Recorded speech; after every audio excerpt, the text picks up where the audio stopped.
Ahora está en vivo, parece. Bueno, muy buenas tardes. Estamos al aire. Bueno, damos inicio a este encuentro formativo. Le hemos denominado Camino a una nueva Constitución.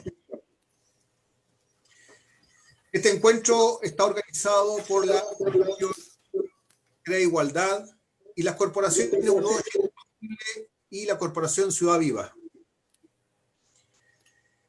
Están acá invitados en este panel, en este conversatorio, la abogada Paola Giancáspero, directora de la Fundación Crea Igualdad, y el economista Jaime Bravo, presidente de la Corporación Un Nuevo Chile es Posible. Es importante, estos momentos, estamos un poquito más de un mes del plebiscito del 25 de octubre. ¿Qué significa el plebiscito del 25 de octubre? ¿Qué queremos cambiar? Bueno, y aquí con peras y manzanas vamos a tratar de explicar en qué está en juego el 25 de octubre. Así que damos la palabra a Paola Giancáspero. Hola, muchas gracias a todos los que nos están escuchando, todos y todas. Gracias, Héctor, por tu invitación a este conversatorio y a Jaime también por haber aceptado estar esta tarde con nosotros. Voy a compartir una presentación muy cortita, solo para tener un material de apoyo, la cual además después, si a alguien le interesa, la podemos compartir a través de algún correo electrónico que nos indique. Vamos a poner en modo presentación, mientras esto se... Ahí está. Bueno, ¿de qué vamos a hablar hoy día? Como ya decía Héctor, vamos a intentar con peras y manzanas explicar qué es la Constitución, dado que se ha hablado tanto en estos días de que vamos a cambiarla, qué es lo que regula, por qué la queremos cambiar y cómo se cambia esta primera etapa, para luego profundizar con Jaime también en cómo va a funcionar esta convención, cómo se eligen los integrantes de la convención, además de las preguntas que van a ir surgiendo, me imagino, en el chat y que vamos a poder abordar. Partamos entonces. ¿Qué es la Constitución? Para ponerlo en simple, les puse un dibujo ahí, una foto, porque este es el rayado de cancha. Es la definición de cómo un país se va a ordenar, cómo se distribuye el país, cómo se distribuye el poder. Entonces lo que ocurre es que hay un grupo de personas que definieron en algún momento de nuestra historia que nuestra cancha iba a ser una cancha de fútbol. Y dijeron, estos son los árbitros, estos son los jugadores, y todo el resto somos los espectadores. Y ocurre que hoy las reglas que en esa oportunidad se dio el país, y ya lo vamos a abordar un poquito más adelante, no corresponden a la realidad. Y queremos entonces otra cancha, que podría ser de otro deporte, podría ser multicancha, o podríamos no querer cancha. Entonces esta Constitución, dicho en simple, lo que establece es las reglas básicas de convivencia política de una comunidad. Va a decir quién ostenta el poder, cómo se distribuye ese poder, cuáles son los órganos. También define valores fundamentales. Y lo más importante, y que ustedes lo han visto en las discusiones parlamentarias hace un buen rato, y especialmente a propósito del 10%, es la norma superior del sistema jurídico. ¿Y esto qué significa? Que ninguna ley, ningún reglamento, ninguna ordenanza puede ir en contra de la Constitución. Y de ahí es que surjan entonces los famosos requerimientos por inconstitucionalidad de las leyes. Antes de pasar a qué regula, hay que también decir que una Constitución no soluciona todo, por cierto, establece reglas básicas, contenidos mínimos, y habrá que dictar las leyes y reglamentos que se requieran para cumplir con las metas que ese país se proponga. Y además, se requieren cambios culturales, educacionales. No porque esté escrito en la Constitución quiere decir que todos vamos a ser más solidarios, vamos a proteger la naturaleza, nos vamos a relacionar de una mejor forma entre nosotros, vamos a cumplir con nuestras promesas electorales. Por lo tanto, una cosa es lo que dice la norma y es a lo que aspira una sociedad, y otra distinta, y ojalá lo menos distinta, de lo que ocurre con la realidad. Entonces, ¿qué es lo que regula esta Constitución? Dice cómo se organiza el Estado. Y eso significa, bueno, vamos a tener un presidente, un consejo de presidentes, vamos a tener un congreso, quién va a hacer las leyes, quién va a dictar la justicia, cómo se eligen esos jueces. Yo siempre lo pregunto en los talleres en vivo, y aquí no sé si por Facebook podrán levantar la manito, ¿cuántos de ustedes votaron el año pasado para elegir a los jueces, a los ministros de Cortes de Apelaciones, o los ministros de la Corte Suprema? ¿Cuántos votaron? Quizás ninguno. ¿No les interesaba? ¿O es porque no se puede? Son de las cosas que uno empieza a decir, ah, eso está en la Constitución. ¿A cuánto nos gustaría, por ejemplo, ser candidato o ser diputado o senadores, alguna autoridad? Pero los requisitos no los cumplimos. ¿Y dónde están? En esta Constitución. También acá, dentro de esta organización del Estado, está establecido cómo se crean las leyes, cómo se modifican las leyes. Y hasta diciembre del año pasado no teníamos un mecanismo para crear una nueva Constitución. Hoy lo tenemos, y de eso vamos a hablar en unos momentos. También la Constitución puede regular los valores fundamentales de la sociedad, ¿ya? Y estos, por supuesto, que tendrían que estar acorde a lo que vive el momento. Así nosotros, por ejemplo, en la Constitución del 80, hemos establecido que las personas nacen libres e iguales sin dignidad y derechos.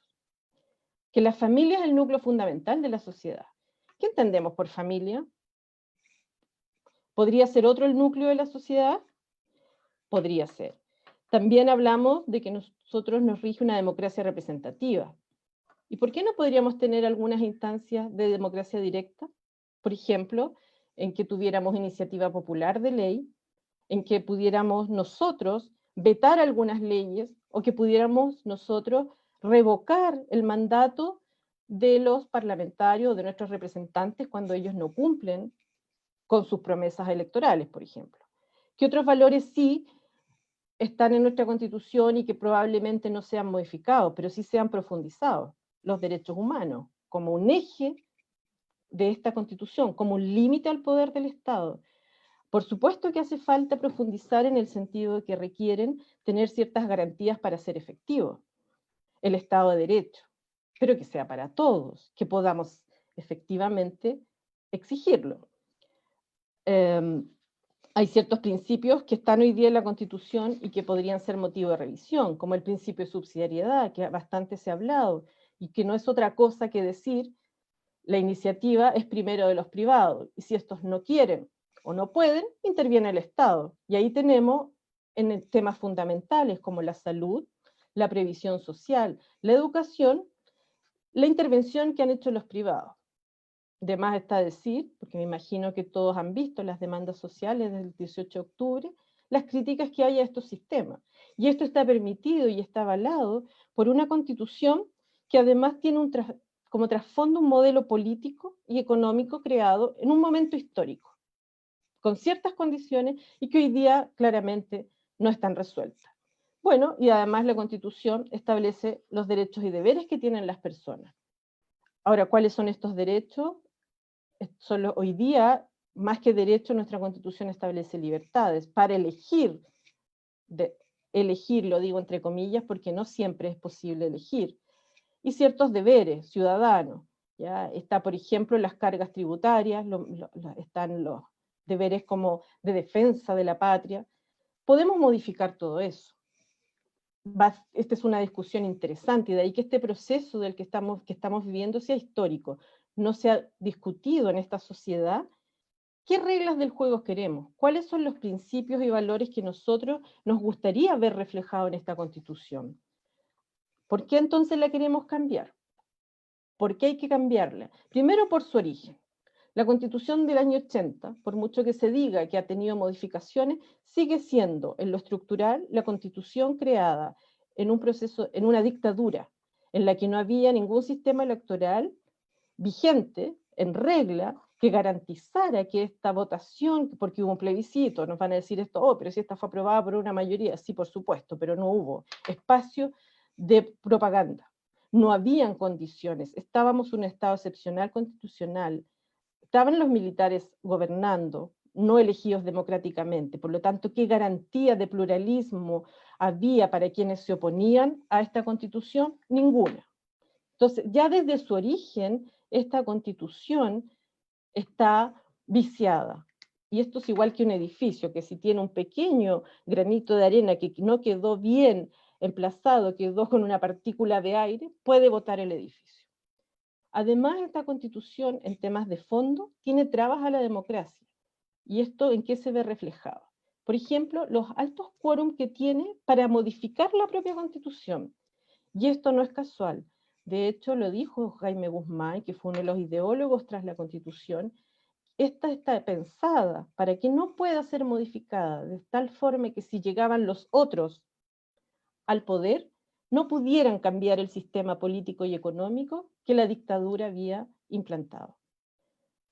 Hay también quórum muy alto en las leyes en temas fundamentales, como la educación, la salud, las AFP. Ya lo vivimos hace poco. Hubo que hacer una reforma constitucional para aprobar este retiro del 10%. Y si algunos escucharon ese debate, lo que más se escuchó fue que esta reforma constitucional no cumplía, no tenía el quórum para ser aprobada. Y ahí estuvo la discusión si eran 2/3 o 3/5. Pero cualquiera fuera el número, lo que de fondo estaban diciendo es que si nosotros queremos modificar las reglas de este país, necesitamos que los parlamentarios o quienes ostenten el poder estén de acuerdo. Asimismo, por ejemplo, en este mismo proyecto que es tan reciente que lo vivimos en vivo y en directo, las iniciativas de una ley. La derecha, que se oponía férreamente a tocar el sistema de las AFP, decía, esto no puede ser, es una iniciativa presidencial, porque el presidente es el que tiene el poder en esta materia para presentar algún proyecto de ley. Y por lo tanto hubo toda una discusión si este proyecto de ley era legal o no, era constitucional o no, amenazaron con ir al Tribunal Constitucional, porque otra de las instancias que creemos que traba la democracia es el Tribunal Constitucional. No porque un Tribunal Constitucional en sí mismo sea una traba, sino por la forma en que está constituido, son miembros que no están elegidos popularmente, porque tienen un poder incluso sobre los proyectos de ley, y por lo tanto, algo que apruebe el Congreso, que fue elegido democráticamente mediante un voto de toda la ciudadanía, puede no convertirse en ley porque el Tribunal Constitucional, que ejerce como una tercera cámara, estima que no es constitucional. Y esto es muy relativo, porque los parlamentarios, cuando hacen su análisis de los proyectos de ley, también revisan que esté acorde a la Constitución, y podríamos estar debatiendo años si algo se interpreta de una forma u otra. Por lo tanto, ahí también tenemos una institución que hay que ver cómo la modificamos, cuál va a ser el mejor mecanismo, si la queremos aún, porque de alguna forma hay que resguardar la Constitución, pero no sé si respecto a los proyectos de ley. Y se ha visto en innumerables casos, sale siempre en la prensa, que cuando a alguno de los sectores no les gusta la ley que aprobó el Congreso, ¿dónde van? Al Tribunal Constitucional. Y fue así como, por ejemplo, en la ley de aborto, en el término al lucro en la educación, en otorgarle facultades fiscalizadoras y sancionadoras al CERNAC. La oposición en ese entonces fue al Tribunal Constitucional y no se pudo lograr que se aprobaran las leyes que la ciudadanía a través del Congreso había aprobado. Además tenemos un contenido valórico que no fue acordado democráticamente. Aquí nadie discutió si queríamos Estado subsidiario, si en vez de garantizar la propiedad como el principio, el derecho fundamental prioritario, o queríamos otros derechos, si queríamos realmente que el núcleo de la sociedad, que fuera la familia, porque hoy día ha avanzado, y por ejemplo hay ciertos valores o ciertos principios que no están incluidos. ¿Qué pasa con los pueblos originarios? No tienen ningún reconocimiento en nuestra Constitución, y eso no es casual. La igualdad entre hombres y mujeres ha sido peleada, ya hay ciertos atisbos, pero no tiene una concreción hoy día a través de la Constitución.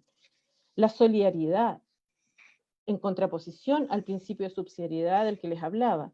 ¿Qué pasa con la participación ciudadana? Pero una participación ciudadana efectiva, vinculante, que tome decisiones, que no solo elija cada cierto tiempo a las autoridades, sino que pueda intervenir en los procesos democráticos, no solo en la elaboración de leyes, también en otra toma de decisiones. El modelo político y económico que hay de trasfondo en esta Constitución ya no responde a lo que hoy día está pasando en nuestro país. Y a quienes estuvimos participando de las movilizaciones a partir del 18 de octubre, y a quienes estuvieron antes que nosotros, estamos claros que las demandas hoy día requieren que estas reglas del juego, que este rayado de cancha llamado Constitución Política, avance y que refleje lo que realmente esta sociedad está pidiendo. ¿Cómo lo hacemos? Y aquí, bueno, mi presentación es neutra, convención mixta o convención constitucional, sin duda convención constitucional, apruebo o rechazo, sin duda apruebo. Pero ¿cuál es este itinerario? Perdón. Primero tenemos un plebiscito, el 25 de octubre, nos queda nada, nos queda muy poco tiempo. Ya están apareciendo algunas dificultades, como por ejemplo las personas que están con cuarentena por estar contagiadas de COVID no van a poder votar. Me parece, y escuché en la mañana, que ya hay un recurso de protección por ahí que están interponiendo respecto de estas personas. ¿Por qué? Porque este derecho está garantizado en la Constitución.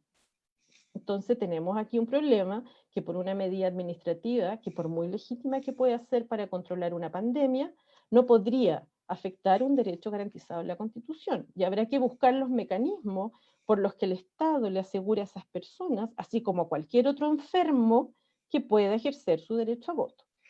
Bueno, este plebiscito el 25 de octubre, luego vamos a tener la elección de las convencionales constituyentes, el funcionamiento de la convención, un plebiscito final de salida ratificatorio, lo vamos a ir explicando en detalle, y podemos terminar con una nueva constitución o con la constitución del 80.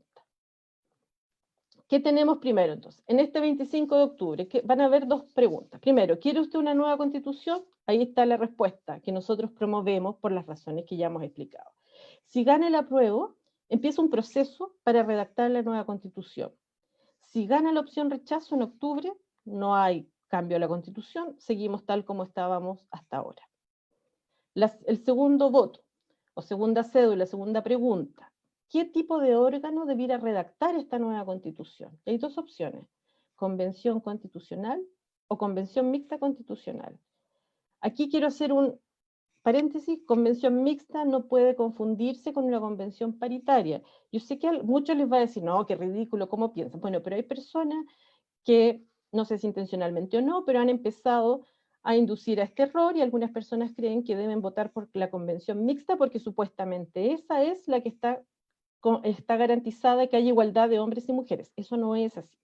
Convención mixta es aquella que va a estar integrada la mitad de sus integrantes elegidos popularmente por nosotros y la mitad van a ser parlamentarios que hoy día son diputados o senadores. O sea, estos mismos que durante 30 años no han modificado las cosas, podrían ser la mitad de esa convención. Y la convención constitucional, que es la alternativa que estamos promoviendo, es una convención, es un órgano que va a estar integrado por 155 miembros, todos elegidos en su totalidad, valga la redundancia, popularmente. ¿Ya? Yo pongo aquí en esta presentación que es lo mismo que asamblea constituyente, porque también se ha dicho mucho que esto no es una asamblea constituyente, le podríamos haber cambiado el nombre en la ley, que se llamara asamblea constituyente, pero lo que define a una asamblea o una convención es su fin, y es que es redactar una nueva constitución. Podría haberse llamado asamblea constituyente y haber quedado con las mismas reglas que hoy tiene. Entonces no es el tema, no es el concepto que se llama asamblea constituyente o convención constitucional. Lo importante es que hoy día en la ley el órgano que va a redactar la convención va a ser una convención constitucional, si es que todos votamos en esa dirección el 25 de octubre. Vamos a elegir luego entonces, suponiendo que gane el apruebo, en abril del 2021, a estas personas que van a redactar la Constitución. ¿Quiénes pueden ser? Cualquier chileno que sea mayor de 18 años, que no esté condenado a pena aflictiva. ¿Esto qué significa? Que no tenga una condena de 3 años y 1 día. Incompatibilidades para algunos cargos. Las autoridades, como los gobernadores, los presidentes, los intendentes, los ministros, si quieren ser candidatos convencionales, tienen que haber cesado en su cargo, perdón, cesan en su cargo una vez que inscriben su candidatura. O sea, yo no puedo seguir ejerciendo intendente de alguna región, gobernador, y a la vez ser candidato convencional constituyente. Y en el caso de los dirigentes, que esto es interesante, de organizaciones gremiales o vecinales, se suspende su función. Es decir, si yo soy presidente de una junta de vecinos, o de una organización comunitaria, o de un sindicato, podría, de un colegio médico, a propósito por ahí que hay algunos nombres que se están levantando, puedo ser candidata a convencional constituyente, pero mi cargo se va a suspender en el periodo que dure la candidatura y por supuesto que después mientras sea convencional constituyente. Esta convención, ¿qué es lo que va a hacer? Su único objetivo, y así quedó en la reforma constitucional, es redactar la nueva constitución. No va a tener injerencia en las nuevas leyes que el Congreso va a seguir trabajando y promulgando, perdón, aprobando en este periodo. Tiene un plazo de 9 meses, que se puede prorrogar por 3 más, es decir, 1 año en el que va a estar trabajando en el texto de la Constitución. Los acuerdos requieren contar con un quórum de 2/3. Lo que no se logra con este quórum, es decir, aquellas materias en las que no contamos con los 2/3, no van a quedar. No rige, como muchos han dicho también, no rige la Constitución del 80, simplemente esa materia no queda en la Constitución. Es decir, si nosotros, por ejemplo, quisiéramos innovar y poner como una opción garantizar los derechos de la naturaleza, que es alguna tendencia que se ha dado en Latinoamérica, especialmente en Ecuador, si no tenemos el quórum de los 2/3 de los miembros de la convención, no va a quedar. ¿Ya? Pero no que volvemos atrás. La hoja en blanco es esto mismo, ¿no? Si no se alcanza el acuerdo en alguna materia, no rige. Lo anterior simplemente no se incluye. Bueno, digo simplemente, va a depender del tipo de materia, si va a ser tan simple o no. Debiéramos tener allí algunos contenidos mínimos que nos garanticen que podamos funcionar como país. Y la misma reforma constitucional estableció que hay cosas que esta convención constitucional no va a poder tocar. Primero, que Chile es un régimen republicano y democrático. No podemos instaurar una monarquía, por ejemplo. El valor que tienen las sentencias judiciales firmes y ejecutoriadas. Esto significa que una vez que se dicta un fallo, que uno termina un juicio con una sentencia, esta no se puede modificar, ¿ya? Y lo que ahí se dijo tiene validez a futuro cada vez que se discute estas materias entre estas mismas personas. Esto entonces no podemos empezar a revisar las sentencias que ya han sido dictadas. Y los tratados internacionales ratificados por Chile, que este ha sido un tema ampliamente discutido también, cuestionado, porque quedó en este acuerdo por la paz que se firmó en noviembre del 2019, quedó en la reforma constitucional, y en algunos aspectos muy interesante, porque por ejemplo no se van a modificar los tratados respecto de derechos humanos, pero también hay tratados de libre comercio que uno quisiera revisar, y lamentablemente quedó como uno de los contenidos mínimos en los cuales no va a tener injerencia la Convención Constitucional. Y finalmente tenemos un plebiscito ratificatorio o de salida, que también se llama, en el cual lo interesante es que es voto obligatorio. A diferencia del plebiscito de entrada del 25 de octubre, este es obligatorio. ¿Cuándo? Después de que se termine de redactar la nueva constitución, esta se le va a entregar al presidente o presidenta de la República, y a partir de esa fecha hay un plazo de 60 días para convocar a este plebiscito. Si gana el apruebo al nuevo texto de la Constitución, la nueva Constitución deroga la del 80 y empezamos a tener entonces una cancha como la que nosotros queremos. Si gana el rechazo, sigue vigente la Constitución del 80 y habrá que ver lo que sucede en términos políticos, sociales y de movilizaciones a partir de ese momento. Dejo abierto las preguntas, hay muchas dudas, la idea era ser muy sintético, y le doy la palabra, perdón, Héctor, a Héctor le devuelvo la palabra. Sí.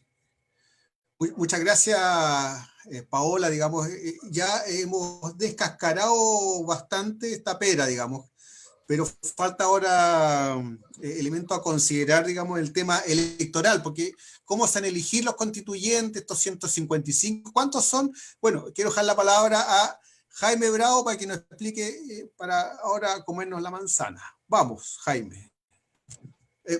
Ahora el micrófono. Es su tiempo. Yo preferiría verlos que ver una presentación. ¿Es posible devolverse a la imagen? Mira, el tema, antes de entrar al tema electoral, yo tengo una pregunta. Paola, deja de compartir pantalla, por favor.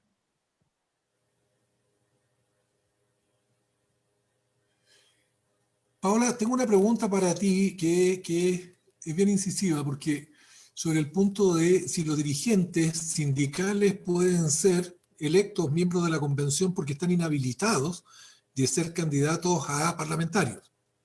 Entonces, ahí hay una duda que recorre el ambiente a propósito de si los dirigentes sindicales como tales les bastaría cesar su función para ser candidato y ocupar el cargo, o la inhabilidad que enfrentan en términos parlamentarios se mantiene en el proceso de convención. ¿Te respondo al tiro? Sí, súper. Sí, ya. Y yo estoy aprendiendo. Lo que dice la reforma constitucional es que los dirigentes gremiales, como podrían ser los sindicales, suspende su cargo al momento de inscribir su candidatura como convencional constituyente. No tienen una inhabilidad, se suspende la función. No rige la inhabilidad parlamentaria. No, porque además esto es reforma constitucional. Ok. Bueno, me gustaría tomar algunos temas planteados por Paola y entrar a los temas electorales, que son temas que suenan como entretenidos, digamos. Primero, la distinción entre, reforzar la idea de que la distinción entre una convención mixta y una convención electa completamente por la ciudadanía son dos convenciones completamente distintas. Hasta el momento, el grado de adhesión de la ciudadanía a los parlamentarios es muy baja. Hay un quiebre entre el sistema político y la ciudadanía. Por lo tanto, dejar al 50% aproximado, digamos, de la capacidad de decidir en la convención, el Parlamento, parece no una idea muy inteligente. Lo que parece más normal es que si tenemos una crítica al sistema político, generemos representantes específicos para definir y resolver los elementos que determinan y que han provocado el malestar, digamos. La segunda consideración respecto de eso es que no solo es una mentira la ambigüedad intencionada en términos de que la mixta sería una convención supuestamente equitativa desde el punto de vista de género, es decir, donde los que participan serían en igualdad, paritario, hombres y mujeres. Porque la única que es paritaria en propiedad es la elección completamente electa.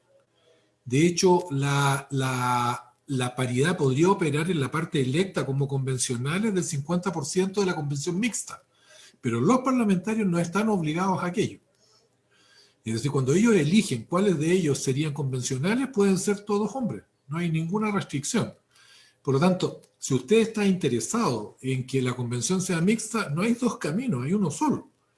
Si usted quiere la convención mixta es la que elige completamente el pueblo. Hecho esa aclaración, ¿qué significa elegir un convencional? Como decía Paola, es elegir una persona que son 155, si es que es la elección directa, de lo contrario son 77 y 78 electos, me parece que 77 y 78, digamos, los que pone el Parlamento, o viceversa, hay una diferencia de uno. El Parlamento los puede elegir sin restricciones, digamos, en un mecanismo interno. Sin embargo, el 50%, digamos, es electo por la misma vía que está considerada para la elección mixta, pero son menos número de cargos para la convención electa completamente. ¿Cómo se eligen? Igual que cuando usted va a votar por un diputado. Es el mismo mecanismo y es la misma regla de distribución. Es decir, van a haber candidaturas por distritos. ¿Qué quiere decir eso? ¿Quiénes están en posiciones de poder levantar candidaturas? Primero, quienes levantan candidaturas a parlamentarios normalmente. que son aquellos partidos que tienen completo su proceso de inscripción y por lo tanto son partidos legales en el sistema electoral chileno. Eso es lo primero. ¿Qué pasa entonces con los independientes? Los independientes tienen la posibilidad efectiva de ser candidatos. Incluso se pueden agrupar en listas. La trampa es que requieren reunir el 0,5% de las firmas correspondientes a los votantes habilitados en un distrito. Y eso es altamente exigente. Normalmente son muy pocas las organizaciones sociales que podrían lograr aquello. La otra alternativa la tienen incorporándose a algún pacto existente o bien que algún partido directamente les ofrezca la posibilidad de levantar candidatura. Eso significa que las organizaciones sociales o los dirigentes que tienen interés deben tomar contacto con alguno de los partidos o coaliciones existentes en que están definiendo cada uno de ellos las plantillas. El tema es que este proceso está también imbricado con un proceso muy complejo porque hay que tener presente que en los próximos 18 meses va a haber la cantidad mayor de elecciones que hayamos tenido en casi la historia, digamos, porque como se fue atrasando las elecciones de nivel municipal y gobernaciones, prácticamente se han ido juntando con las parlamentarias, la de la convención y las presidenciales. Entonces, para que ustedes tengan una referencia, un partido normalito, si quiere tener un candidato para cada cargo, tiene que tener como 3.060 candidatos, que no es una cifra menor, digamos. Entonces, eso significa que debiera existir la posibilidad de que a la convención se acogieran representantes, digamos, de la sociedad civil. Pero aquí hay que ser súper directo, digamos, porque normalmente lo que va a ocurrir es que los partidos van a buscar apoyar a aquellos que comparten determinados principios con los partidos que los acogen y que se comprometan de alguna manera, digamos, a fortalecer la coalición que los cobija.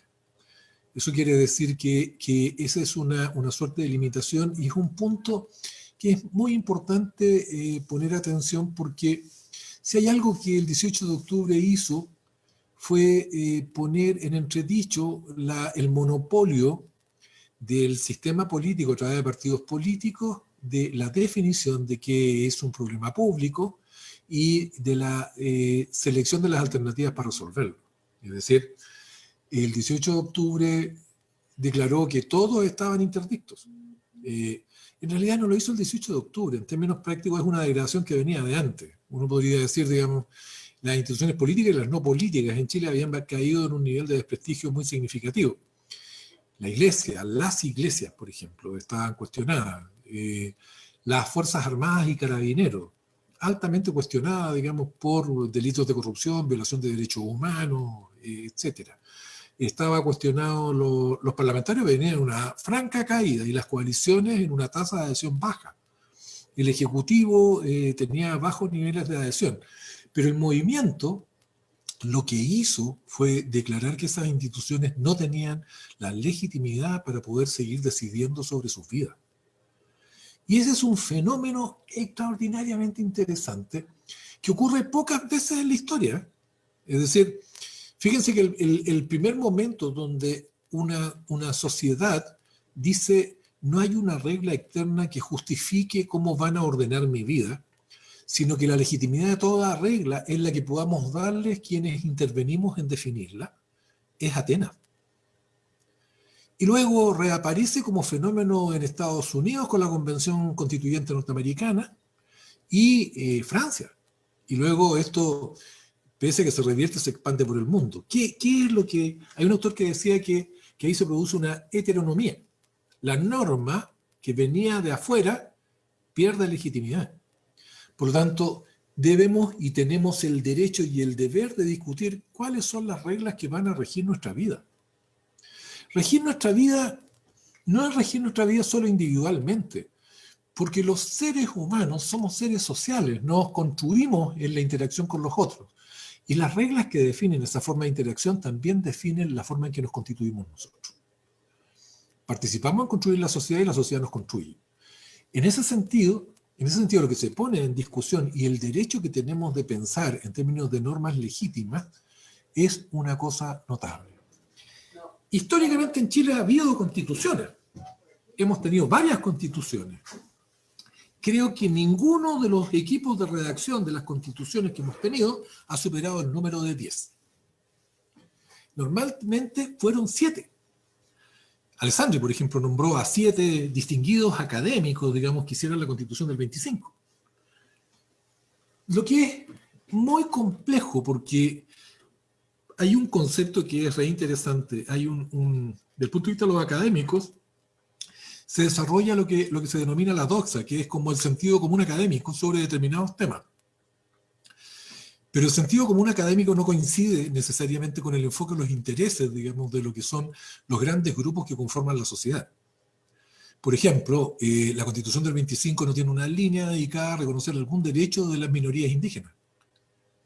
Minorías relativas, digamos, porque son hartos, son muy significativas. Hay regiones donde tienen una presencia muy significativa. El pueblo mapuche, el pueblo Rapa Nui, por ejemplo, por mencionar lo que pasa en Isla de Pascua. Los pueblos aymara, atacameños, son pueblos de tamaño significativo en comunas, provincias o regiones, y algunos en el país. Sin embargo, no hay una línea, porque en la doxa académica que está siendo parte del proceso deliberativo que restringido, que da origen a la Constitución del 25, no era tema. Veníamos de la pacificación de la Araucanía. Por lo tanto, se había declarado que el, comillas, problema mapuche, que es muy particular en la denominación, no era un problema ya porque había sido resuelto. Sin embargo, nosotros vemos hoy día que la realidad del pueblo mapuche y su relación con el Estado chileno nunca ha dejado de sostener determinada conflictividad, pero esa conflictividad no era visible para el segmento que estaba escribiendo la Constitución. Si hubiesen participado seguramente, digamos, mapuches u otros grupos indígenas, y hubiesen estado además las poblaciones que se relacionaban con ellos, representadas en la Constitución, probablemente habría sido tema. No podía hacerlo porque el grupo que se miraba, en el espejo en que se miraba, no aparecía ni nadie que no fuera como ellos. La posibilidad que abre la Constitución, a través de un mecanismo de elección, es que introduzca diversidad. La peor escena sería que eligiéramos puros académicos. Hay un dicho que a mí me gusta mucho, se lo escuché creo que a Fernando Atria, que una vez decía, él es constitucionalista y decía, digamos, que la Constitución era demasiado importante para dejársela a los constitucionalistas. Y me pareció una muy buena idea, porque los constitucionalistas deben estar en el proceso constituyente, pero no deben ser el proceso constituyente. Es la voluntad pública del tipo de reglas que deben regirnos la que debe estar expresada, y la formalización constitucional, es decir, cómo le damos forma a un cuerpo que sea coherente y que sea capaz de regir la vida del país por lo menos 30, 40 años, nadie aspira a una constitución que nunca se modifique, es extremadamente dependiente de que la diversidad esté expresada en ese proceso. Y la diversidad depende de nosotros. Es decir, nosotros deberíamos mirar muy bien a quienes aparecen como candidatos frente a nosotros, preguntarnos cuáles son las ideas fundamentales que portan. Y en esto es súper importante también considerar que no me basta que sea un especialista en un tema. Necesito elegir a alguien que tenga una visión del conjunto del país y ojalá sepa mucho de algo. Porque lo que necesitamos allí no es un pegoteo de ámbitos especializados. Necesitamos tener una visión coherente de cómo queremos movernos, y una constitución no va a ser estrictamente, no debiera ser, como fue la Constitución del 80, la expresión de una parte del país. Es decir, si uno revisa, hay quienes sostienen que las constituciones se cambian cuando se producen grandes crisis institucionales. La crisis del 73, que fue la crisis, digamos, del golpe de Estado del 73, determinó en gran medida que quienes hicieron la Constitución del 80 la hicieron respondiendo a lo que entendían como factores que habían determinado esa crisis. Por lo tanto, hicieron una Constitución para revertir lo que había constituido el proceso de la unidad popular y el largo proceso de avance de la ampliación de derechos que venía desde la Constitución del 25. Desde la eliminación del voto censitario, la impresión universal del voto por parte del Estado y no la impresión por cada candidato, para controlar el cohecho, la ampliación del derecho, digamos, a edades menores, lo que significaba que analfabetos y personas con discapacidad pudieran votar, el hecho de que las mujeres se incorporaran al padrón electoral. Fíjense que recién el 58 es la primera vez que las mujeres votan en una elección presidencial en Chile. Si no es una cosa que uno mire, digamos, y diga, oh, mira, esto estaba consolidado como una democracia mucho antes. Y entre que las mujeres votan masivamente y el golpe de Estado pasaron 15 años. El arreglo institucional tiene que tener una representatividad más amplia que un sector. De manera que eso le dé estabilidad y otorgue reglas del juego que permitan que quienes se sienten amargados por determinadas definiciones no desafecten de la Constitución, sino que encuentren en ella reglas en las cuales también les permite ejercer derechos razonables. Eso es un imperativo. Entonces, cuando nosotros hablamos del modelo electoral, lo que vamos a tener es que ese proceso de selección, esa búsqueda de representantes, esos criterios que uno dice uno debería compartir, van a estar mediados por la selección de la parrilla electoral que nos pongan las organizaciones sociales y fundamentalmente las organizaciones políticas. Y eso significa que nosotros tenemos que tener conciencia de quienes quieren impulsar un cambio y quienes no quieren impulsar un cambio. Este va a ser un proceso electoral extremadamente intenso, no tanto el plebiscito. El plebiscito de entrada, la derecha asume que lo tiene perdido. Por la misma razón, digamos, hay dos estrategias en eso, o tratar de bajarlo, o tratar de licuarlo. ¿Qué significa licuarlo? Vestirse de cipo, vestirse de apruebo. Pese a que no tengo ninguna convicción por el apruebo, sino que evitar esa derrota, sacar un 40%, digamos, de convencionales y luego, digamos, poder bloquear por el principio de 1/3+1, poder bloquear cualquier decisión que atente contra los intereses de ciertos grupos privilegiados. Eso no estoy interpretando nada, eso nos lo mandó a decir directamente Pablo Longueira por entrevista. En los mismos términos que estoy diciendo. Entonces, y hay otros como Chadwick, que en su momento ya declararon que el ideal era tratar de obviar el plebiscito, porque el plebiscito lo iban a perder, y nadie gana después de una elección, que la pierde con 80, 20, 70, 30, nadie logra ganar una elección siguiente. Por lo tanto, cómo salir de ese paso era uno de los grandes problemas que levantaba Chadwick. El plebiscito, yo creo que si logramos salvar las trampas que nos están poniendo, que permitan el acceso a la oportunidad de votar, si logramos salvar eso, logramos controlar el temor, es decir, la gente tiene la oportunidad de expresarse, el plebiscito se gana. Pero luego viene la segunda elección, que es extremadamente importante. La segunda elección es la elección propia de los convencionales. Y en esa elección propia de los convencionales, donde vamos a operar a través del sistema de elección, digamos, de la Cámara de Diputados, el mismo sistema, con el mismo sistema de distribución, necesitamos lograr una mayoría muy significativa si queremos que la Constitución exprese todo lo que queremos. Y ahí la pregunta es, ¿qué queremos? Uno podría decir, lo primero que queremos es que una minoría no gobierne a la mayoría. Es decir, la forma en que está articulado el sistema político con base en la Constitución del 80 estaba lleno de trampas que limitaban la expresión de la voluntad popular. ¿Qué quiere decir eso? Usted ganaba elecciones y las perdía, igual. Porque no ganaba lo suficiente, que era casi imposible de ganar, para poder modificar lo que era importante. Y eso quiere decir que hay es bien notable, la población chilena en las encuestas cree mucho en la democracia, pero no le gusta esta. Y tiene toda la razón, digamos, porque quiere una democracia que pueda decidir lo importante. Y fíjense ustedes lo que mencionaba Paola. En casi todos los temas importantes, desde que con Lagos se articula y activa el Tribunal Constitucional, no hay decisión importante que no haya sufrido la amenaza, en términos legislativos, la amenaza de ser llevada esa decisión al Tribunal Constitucional. Y no es que estuvieran estirando tanto el chicle, sino que en realidad es tan restrictiva la Constitución del 80 que en términos prácticos muchas de esas decisiones quedaban sujetas al Tribunal Constitucional, que empezó a operar como una tercera cámara. ¿Qué quiere decir eso? Uno en Chile tiene la Cámara de Diputados, el Senado y el Tribunal Constitucional. Porque la práctica empezó a operar no ante la implementación de una ley, sino que como tercera cámara de aprobación del proceso legislativo anterior.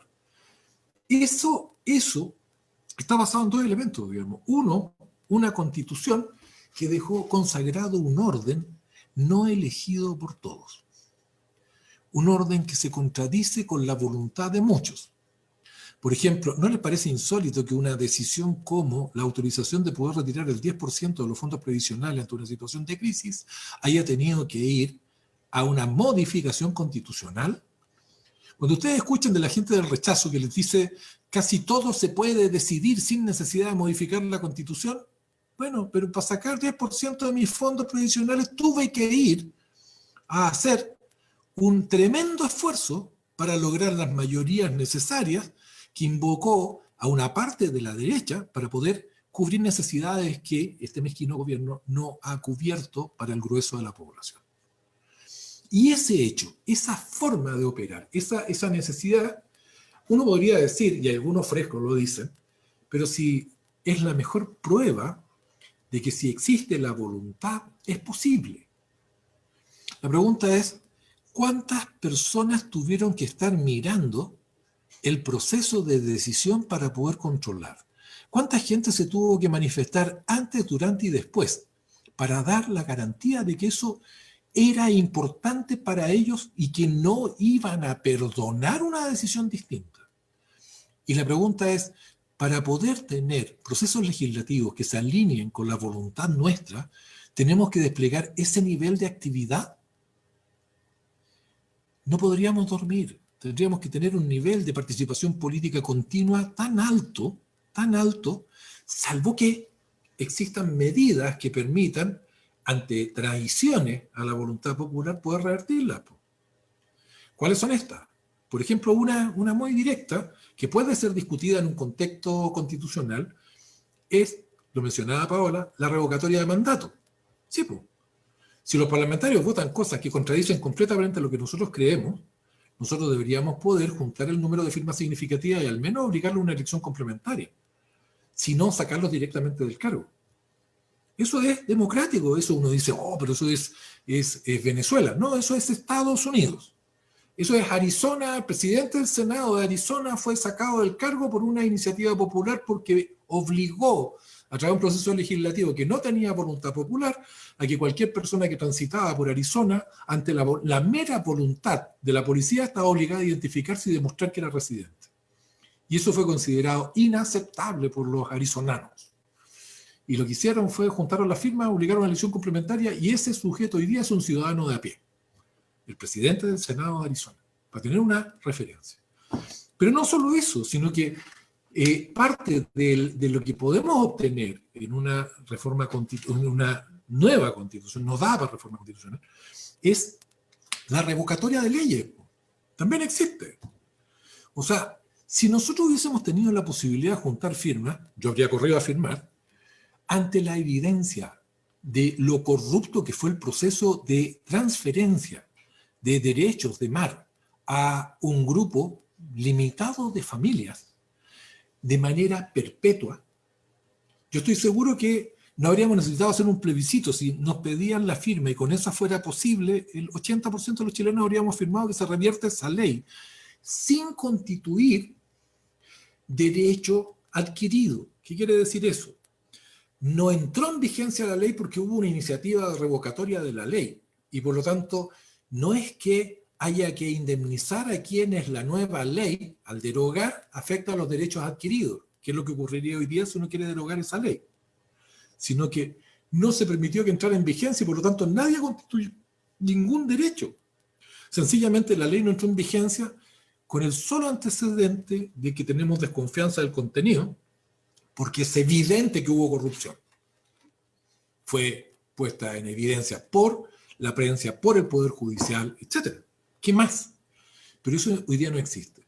Con eso estoy apuntando a que Del punto de vista de lo que está en discusión en un proceso constituyente, bien lo decía Paola, es de una parte, hay un aspecto que tiene que ver con qué derechos se reconocen. Es muy importante. Pero hay una parte orgánica que aparece fome. La parte donde se define el carácter de las instituciones, digamos, cómo se relacionan entre sí, cómo se eligen. Parece fome. Les voy a hacer una invitación. Pongan atención a esa, porque cuando decía Paola, hacía el símil del partido de fútbol, es tan potente eso que, a mi juicio, la Constitución del 80 lo que hizo es que los goles no iban a ser cuando la pelota pasara entre los tres palos, sino que tenía que pasar en condiciones muy particulares para que fuera gol. ¿Se imaginan jugar un partido donde solo ciertas formas de meter la pelota pudieran terminar en gol? Eso es lo que plantea y lo que se resuelve en un proceso orgánico constitucional. Cuando alguien incurre en un comportamiento no adecuado al punto de vista del partido, eso queda regulado ahí, en la relación entre poderes. Y fundamentalmente, quizás la parte más importante para nosotros es cómo se produce la relación entre representante y representado. Hay medidas de democracia directa, se mencionaban bien, pero la medida central es que los sistemas representativos en el mundo, en la forma convencional, han entrado en crisis. En todas se ha verificado que la concentración del poder económico logra mecanismos de influencia que transgreden completamente la voluntad pública, y los parlamentos y los ejecutivos definen a veces en contraposición al interés general. Y uno podría hacer la lista de situaciones. Menciono una. Hay una iniciativa legal que intenta resolverse previo, se iba a resolver hoy día, previo, digamos, a la entrada en vigencia de la convención y el proceso constituyente, que pretende pasar a otra institucionalidad los parques nacionales. Y esa nueva institucionalidad va a tener autorización para concesionarlos por 30 años. Y va a dar origen a un derecho adquirido, que luego, si la convención constitucional revierte ese tipo de decisiones, va a tener que pagar ingresos expectaticios, por ejemplo, por ese tipo para ese tipo de empresas que trabajan sobre un bien público. Esa manera de comportarse, esa transgresión del punto de vista de la voluntad pública, es posible porque no tenemos, por ejemplo, esas dos cosas. No podemos revocar ni la ley ni los mandatos. Así de claro. Pero no solo eso. El sistema político define que los partidos políticos, los medios de comunicación y el Ejecutivo, el Parlamento, son los únicos que pueden construir el contenido del espacio público. Porque las reglas apuntan todas a que lo que puede ser declarado como un problema público, lo único que me queda como alternativa es romper el orden para llamar la atención y lograr que un determinado problema entre en la agenda, que es el ejercicio más caro para influir en una agenda pública, ¿no? Cuando yo debería tener iniciativa popular de ley, por ejemplo, que significa que personas que estamos motivados y sentimos, por ejemplo, que hay determinado tipo de medidas, como la discusión que se está dando hoy día a nivel de Senado, que se va a ampliar al Congreso completo, a propósito de cómo se va a resolver el tema del hidrógeno verde en Chile. El hidrógeno verde, que algunos estiman que va a valer en términos de ingresos para el Estado chileno lo mismo que vale la minería completa. Pero en la forma en que se está discutiendo deja eso como mecanismo regulador al Estado y como iniciativa empresarial a los privados. O sea, ENAP no puede entrar a ese negocio en la forma en que se está discutiendo. Y si la discusión sobre el hidrógeno verde partió mucho antes y fue apropiada por un determinado grupo y adquirido de determinada forma y está comprometiendo a los actores políticos tradicionales. Pero resulta que uno podría perfectamente construir una estrategia distinta de cómo resolver eso, transformar la iniciativa y obligar a una decisión en esos términos. Hoy día no es posible. Entonces, digo, del punto de vista del ordenamiento constitucional que viene, uno de los aspectos centrales va a ser qué derechos reconozco, pero otro aspecto extraordinariamente importante va a ser lo que los constitucionalistas denominan la sala de máquinas, que es la parte donde se manejan los resortes de poder. Ahí se maneja con qué intensidad se mueve la máquina, en qué dirección. Y esa sala de máquinas tenemos que aprender a discutirla. Porque si nosotros no somos capaces de entender cómo va a operar y a quiénes y de qué manera se ordena institucionalmente para eso, nos puede ocurrir una cosa que a mi juicio es bastante triste. Una de las constituciones en América Latina más hermosas desde el punto de vista de su redacción en términos de derechos es la Constitución colombiana. De verdad, vale la pena leerla, porque cuando uno la lee, uno dice esto es poético prácticamente. El tipo de derechos que están reconocidos. Sin embargo, de esos derechos, los que están en vigencia efectiva, no son muchos. No son muchos. ¿Recuerdan el nivel de violación del medio ambiente que está ocurriendo en Colombia? Recuerden la violación de derechos humanos sobre dirigentes sociales en Colombia. Y uno dice, ¿qué pasó? El texto era súper adecuado, era precioso y sin embargo no coincide con lo que hace el Estado. No coincide porque en realidad el aspecto que no se atendió suficientemente fue la sala de máquinas. Si no somos capaces de atender en que en la arquitectura constitucional lo que va a estar en juego es cómo se redistribuye poder, que permita al país decidir cómo quiere vivir y cómo quiere desarrollarse, lo que nosotros podemos tener es el riesgo de que las expectativas respecto a la Constitución no se cumplan. Para eso necesitamos poner mucha atención de cuáles son las propuestas que hacen quienes están impulsando una nueva Constitución y diferenciar. Y yo diría, deberíamos apoyar centralmente a aquellos que plantean iniciativas que cambien la orientación de desarrollo y los derechos que se reconocen a la ciudadanía, pero que se preocupan de que en la forma en que se distribuye el poder al interior del país haya medidas tendientes a que la ciudadanía recupere derechos, gane poder y se transforme en el actor que defina finalmente vía la voluntad pública en qué dirección se mueve el país. Y ese es un desafío extraordinariamente importante. Yo diría, sintetizando, uno, el sistema electoral va a favorecer a los partidos, eso necesariamente, porque se eligió el mismo sistema por el cual se opera en términos de diputados. Eso no es límite para que puedan haber, o sea, limita, pero no impide que puedan haber dirigentes sociales que estén expresados desde el punto de vista de la oferta. Pero tanto para los partidos como para los dirigentes sociales, uno debería poner mucha atención. ¿Qué me proponen como oferta constitucional? ¿Cuánto me demuestran que entienden lo que está en juego y qué significa lo que se va a tratar de resolver allí? ¿Y qué disposición tienen a responder a los intereses de la ciudadanía y a lo que la ciudadanía está demandando? Si nosotros queremos lograr un proceso constituyente que resuelva en la dirección adecuada, deberíamos partir mirando eso en las alternativas de primaria que nos ofrezcan para el proceso constituyente, que puede haberlas. Y luego, en las alternativas que nos ofrecen tanto los candidatos como los propios partidos o las organizaciones sociales que estén levantando candidatos, de manera de asegurar que las fuerzas que buscan transformar esta Constitución, para usar la Constitución como el punto de partida a transformar el país en un país más justo, equitativo, sostenible ambientalmente y donde el buen vivir sea una posibilidad real, sean aquellos que reciban el apoyo de la ciudadanía en la elección de convencionales. Y en eso no se pierdan, esa no es nunca mixta. O el pueblo decide sobre el conjunto de quienes van a tener representación, o esto va a ser una expectativa frustrada. Héctor. Oye, importante todo lo que has dicho, digamos lo mismo que Paola, es que este conversatorio de un camino a una nueva constitución lo hemos hecho tal como queremos la constitución en forma paritaria. Tenemos dos panelistas, Paola Giancáspero y Jaime Bravo. Y dirán, no, pero ¿cómo estoy viendo me están viendo a mí? Pero también tenemos en la sala de máquinas, tal como dice Jaime, en la sala de máquinas tenemos a Jimena Vázquez, se me había olvidado saludar, de la Fundación Laboratorio Cambio Social. Ahí nos está apoyando en los switch ahí de esto puede ser posible que sea retransmitido a través de Facebook Live.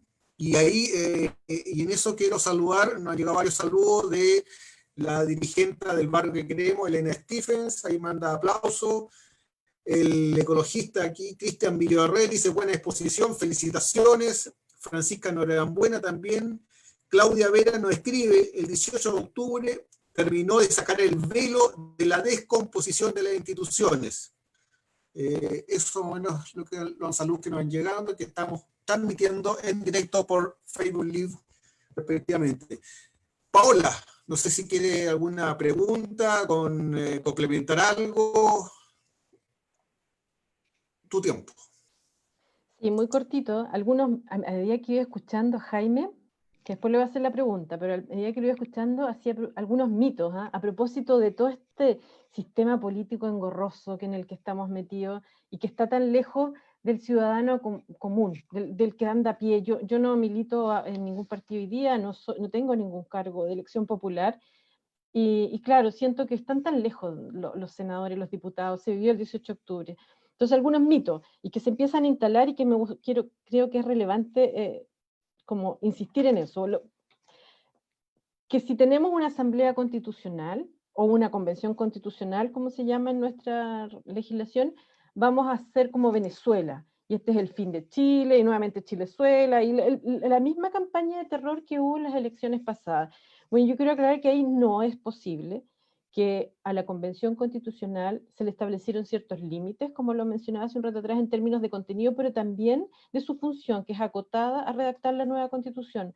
No tiene posibilidades de interferir en los otros poderes, no puede cerrar el Congreso, no puede, lamentablemente, sacar al presidente de la República en este momento, no puede cambiar los jueces, es decir, ellos están llamados y su única función es redactar una nueva constitución. Entonces, ese mito de que hoy se acaba el mundo, han habido más experiencias de asamblea constitucional en países desarrollados y han funcionado, han redactado sus constituciones y no se acabó el país, ni hubo la debacle como se anunció también para el 10% de la AFP. Eso es una cosa.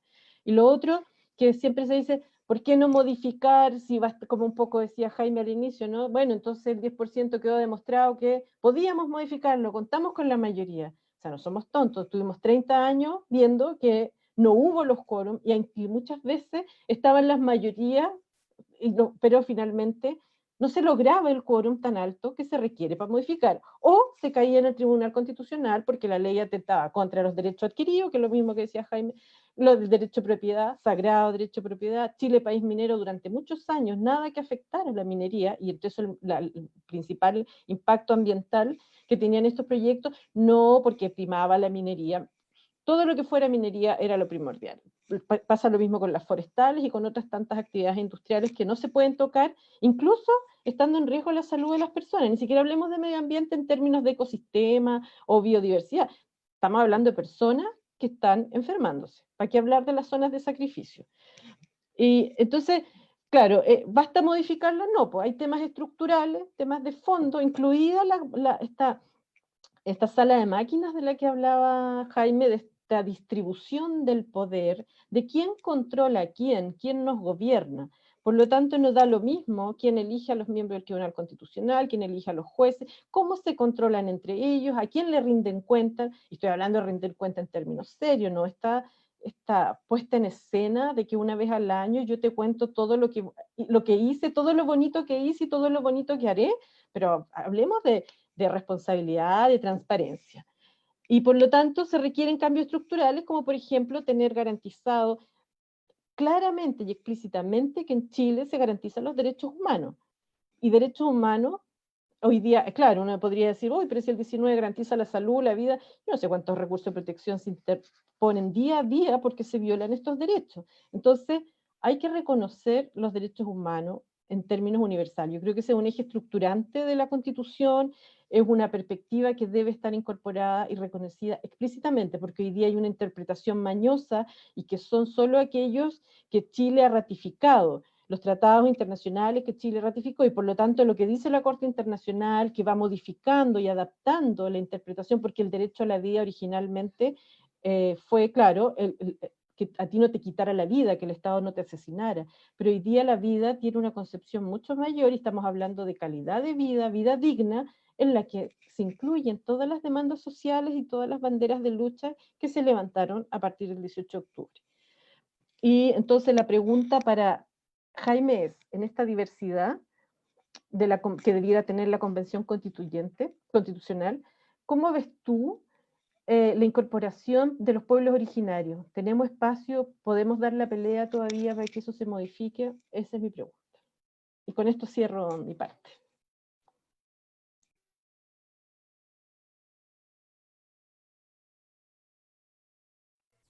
Conecta micrófono, Jaime. Me han muteado Jimena. Yo diría con todo. El último, o sea, este Congreso tiene las mismas facultades todavía de hacer modificaciones constitucionales que tenía el momento que hizo el 15 de noviembre modificaciones.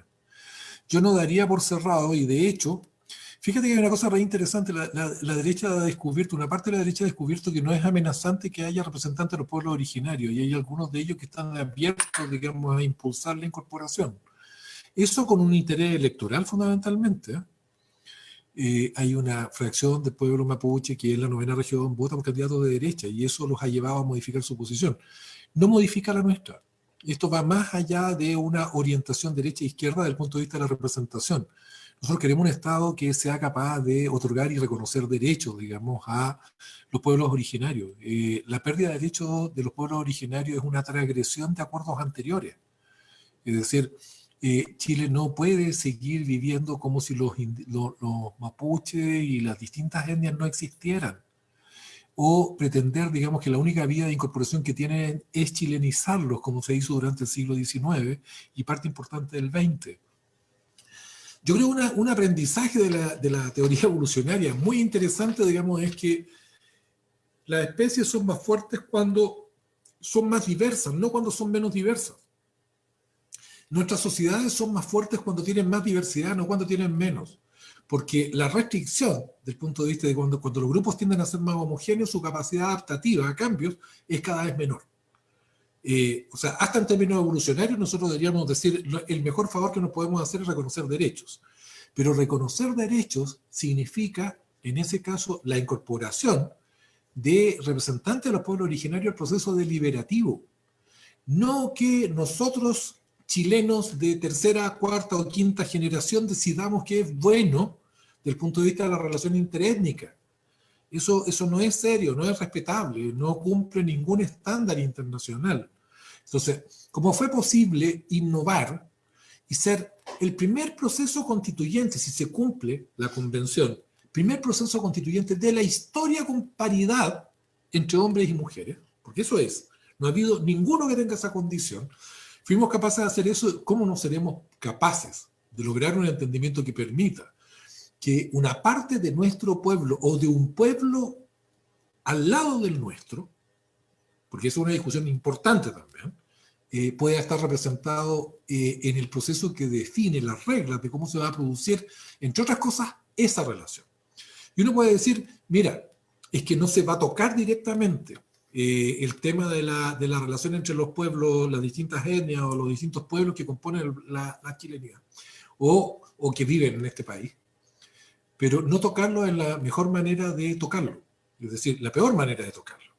Cuando uno dice, digamos, no voy a hacer la distinción, eso es tratar a la minoría con una regla de mayoría. Eso es. No reconocer que existe una diferencia y por lo tanto, digamos, no dar la oportunidad de que efectivamente se pueda expresar esa diferencia y que nuestro arreglo constitucional considere aquello.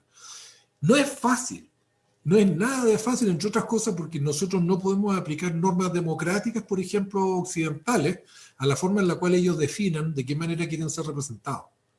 Pero si fuera fácil, probablemente alguien lo habría hecho. Digamos. Es el momento de ponerse a pensar y pensar con ellos, no pensar por ellos.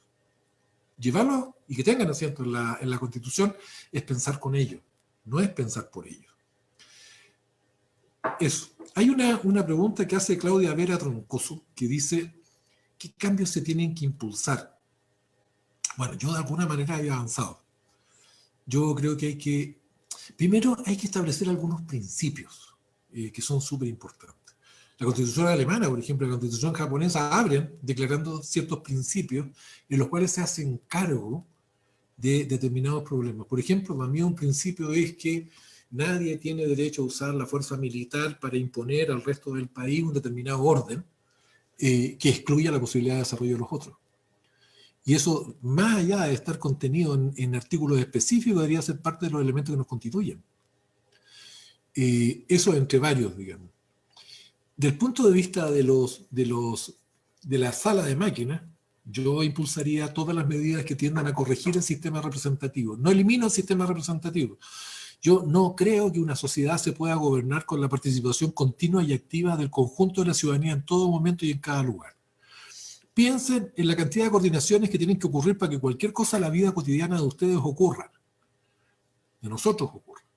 Salgo en la mañana y me desplazo, digamos, y para no andar con una cantidad de basura pasando entre cosas, hay gente que hizo pega y alguien coordinó esa pega y alguien logró y se especializó en eso, y eso es bueno. Y esa gente está dedicada a hacer esa pega y una fracción del día la puede dedicar a sus preocupaciones políticas y es muy importante que lo haga. Pero no podemos apostar a que el conjunto de la ciudadanía va a estar el 100% del tiempo dedicado a decidir en el ámbito público. ¿Qué quiere decir eso? Que hay espacio para una función especializada en eso.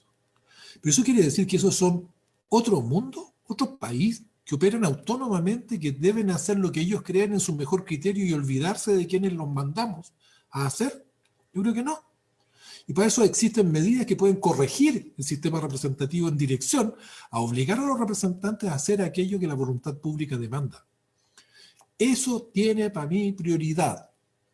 Tiene prioridad la reforma de las Fuerzas Armadas, en orientación a Fuerzas Armadas democráticas y que responden al poder civil, por ejemplo, en la gestión de los recursos. Es crítico. Es central para mí. Tenemos que contar con una policía que sea legítima respecto de la ciudadanía. Eso es crítico. Nosotros tenemos una policía partisana. Una policía que cuando ve una manifestación mira el color de la bandera para definir cómo se comporta. Eso es impresentable en cualquier sociedad democrática en el mundo. Tenemos una policía además altamente corrupta. No lo digo yo. Lo dicen, digamos, procesos judiciales concretos por cifras extraordinariamente altas que comprometen a una fracción significativa de la oficialidad. Entonces, requerimos un ordenamiento constitucional que haga real la autoridad civil y que permita hacer las reformas necesarias para dotarnos de una policía o policías, no me cierro que pueda ser más de una, que respondan efectivamente a una noción de orden que garantiza el Estado de Derecho y que se ajusten y que queden sometidas a todos los controles que permitan que los recursos que pone la ciudadanía a través del sistema político para el desarrollo de la función se gasten en eso y no en otra cosa. Necesitamos, por ejemplo, que los bienes públicos sean públicos. No me niego a la posibilidad de que haya actores privados interviniendo sobre bienes públicos, pero alguien tiene que representar el interés general en eso. No es un mecanismo de que un juez, digamos, recibe una solicitud y automáticamente la otorga porque no hay nadie que se oponga, sino que tiene que ser, de alguna manera, estar expresado el interés público, entre otras cosas. En minería, por ejemplo, hay un concepto de renta minera. Hay dos conceptos de renta minera. Una renta minera que transforma la renta en una situación excepcional, donde el ingreso no es explicado por algo que yo hice. Eso es, básicamente, se produjo un alza de precio del cobre, por ejemplo, y se generan ingresos adicionales, y una parte de eso, todo eso, debería quedar en manos del Estado, porque es un ingreso que no está explicado por la acción empresarial. Pero hay una segunda excepción que dice que antes de que llegue el empresario había cobre, había litio, había cobalto. Por lo tanto, eso no es que no tuviera ningún valor cuando llegó el empresario. El empresario agrega valor, el trabajador que trabaja con el empresario agrega valor cuando se retira eso y se pone en condición de poder ser vendido. Pero si fuera cierto que eso no tiene ningún valor, no tendría sentido que se vendan minas. Se venden minas porque tienen riqueza. Y esa riqueza tiene valor. Y eso en Chile legalmente es de todos. Hay una ceremonia preciosa que debería ser filmada por la ritualidad que tiene cuando se reúne ministro de Minería con ministro de Hacienda con el presidente de Codelco. Pero el ministro de Minería y el ministro de Hacienda no van a título de ministro de Minería y ministro de Hacienda, sino que formalmente, esto es legal, ellos van en representación del pueblo de Chile a pedir cuentas.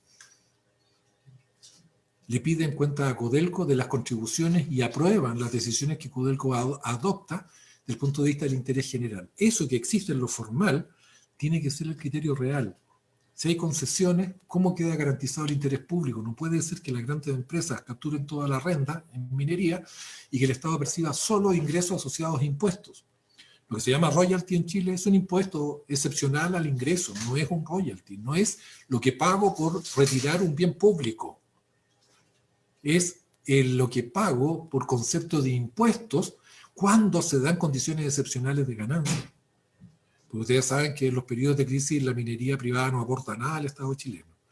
Esos son temas que hay que discutir. Agua hay que discutir desde el punto de vista de derecho. No para negar la función productiva del agua, pero para garantizar el consumo humano y garantizar que el uso del agua sea también, desde el punto de vista de aquello que ocurre con el agua, de interés general. Entonces, existen una cantidad de cosas que hay que discutir en términos de ordenamiento constitucional. Los derechos de las minorías, los derechos de los grupos de la disidencia sexual, los derechos, digamos, de género, los derechos de... Todos son contenidos que tienen que quedar de alguna manera consagrados. Con esto voy a cerrar. Yo creo que no vamos a lograr que muchas de esas cosas queden expresadas directamente en la Constitución. Aquí voy a mi programa mínimo.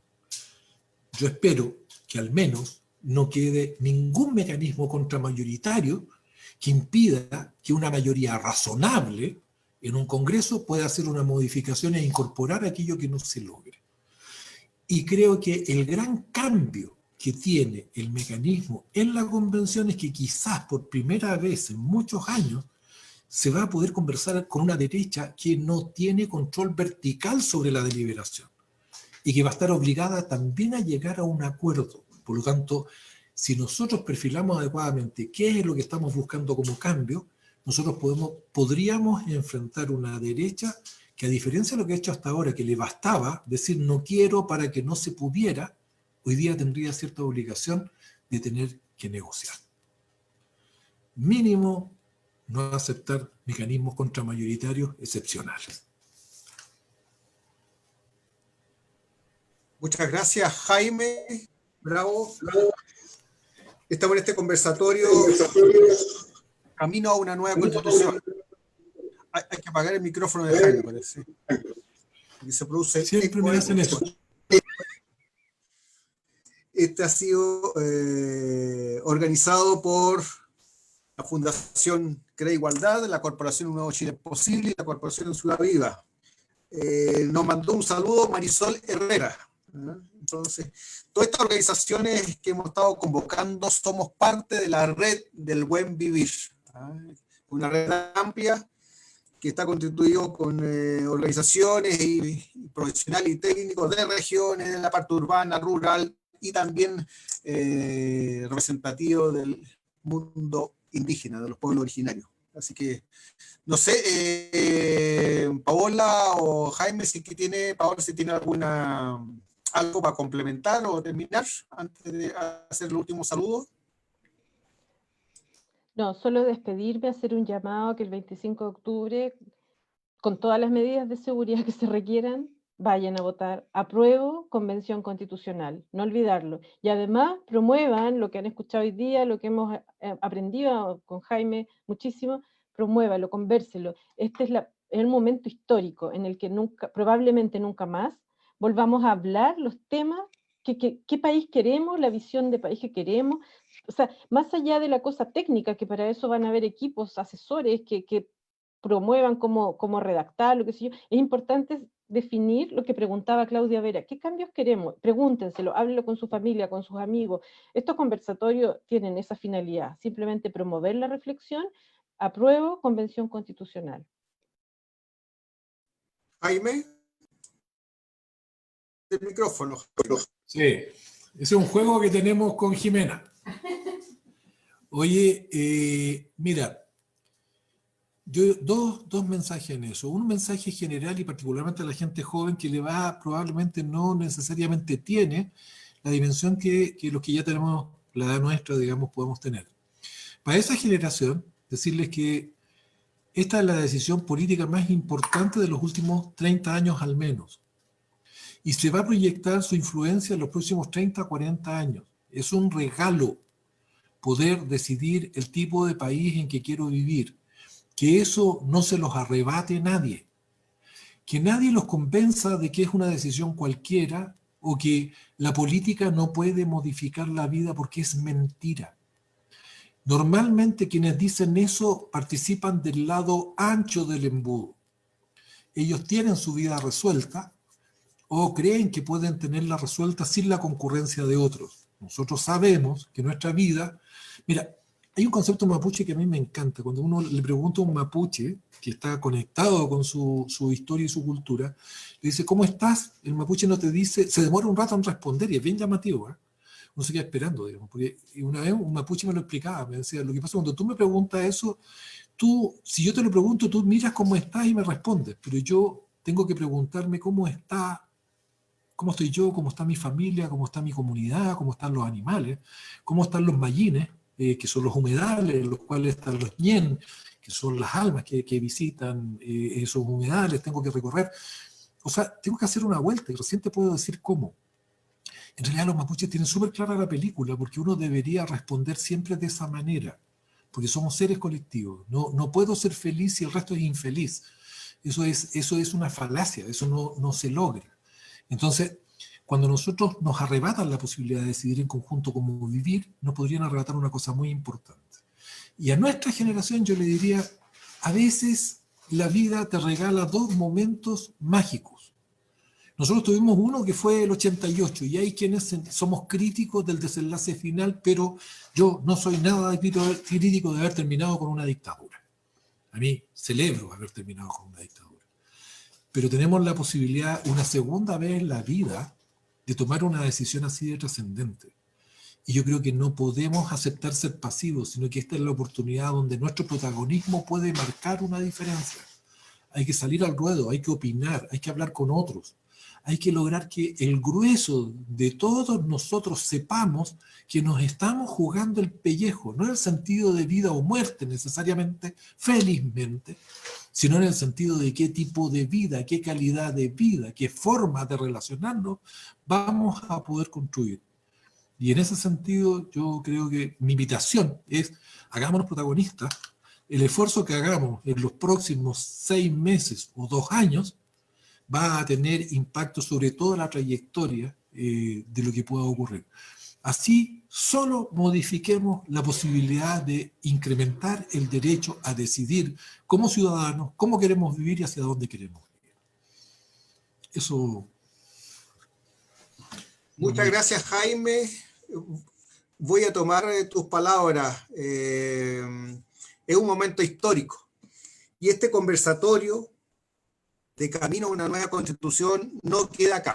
Vamos a continuar. Y tú has dicho dos sectores que son importantes, jóvenes y pueblo originario.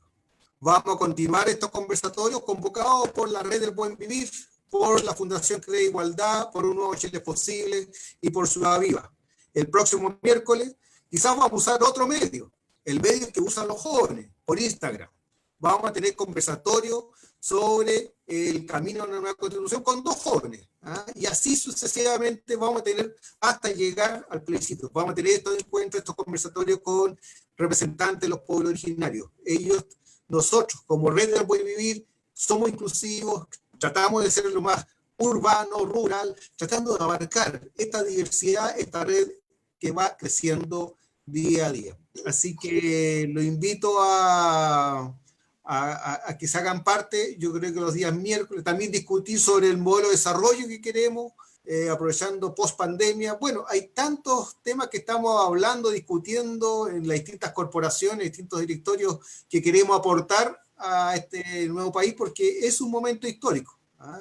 La pandemia que está haciendo a nivel global nos está haciendo reflexionar de lo que queremos, cuál nos ha hecho detener a nosotros como especie humana, es decir, ya no pensemos más en el crecimiento económico, sino que pensemos en la humanidad. Pensemos en la humanidad con pasión. No pensemos en el individuo en sí, sino que pensemos en el bien general. Así que, no sé, Jaime, ¿tú querías hablar algo? Porque vi que encendiste el micrófono. Solo dar las gracias por la oportunidad y a Paola, digamos, por la información sistemática que siempre ayuda. Muchas gracias.